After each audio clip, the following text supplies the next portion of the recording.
Good morning. Are you ready to get up? Every morning, Come on, up. Put your shirt on. There. Okay. June Francis takes care of her husband, Nick. Push. Push. Thank you. Okay.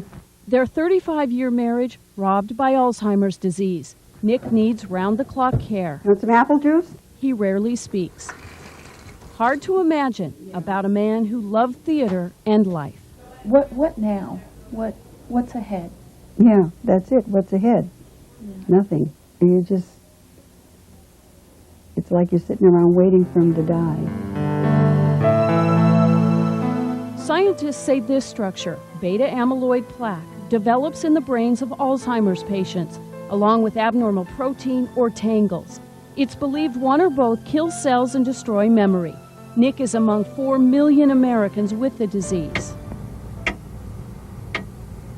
In 50 years, that number will triple unless research can help. I think it's really never gone along better than it has in the last several years. Dr. Thal oversees dozens of clinical trials nationwide. His research relies on patients like Jorgen Madsen, who participate in drug trials. It may not help my husband, but it might help research and further generations, and I think that's very important.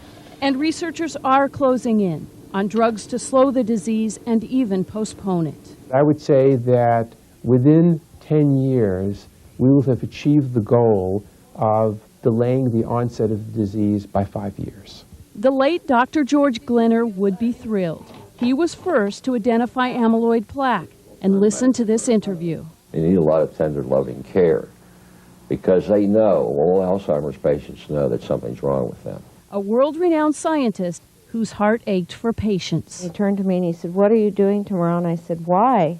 And he said, "It's time we start taking care of the living." 6 weeks later, we had our first daycare center.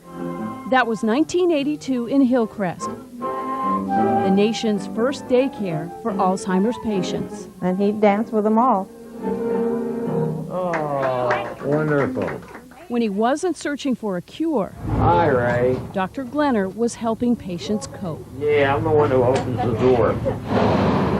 And today, the same little house on 4th and Pennsylvania is where June brings Nick 6 days a week. I just feel so safe with him here.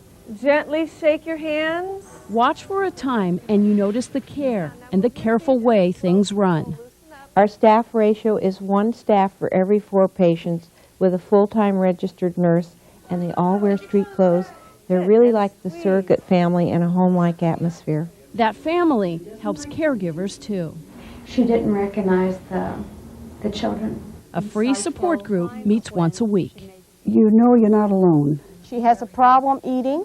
There's also the George G. Glenner School for Dementia Care. Welfare recipients get nursing training and jobs. Cheryl Ellison is a grad. They gave me something and I gave them something back to me. The job isn't easy. Here we go.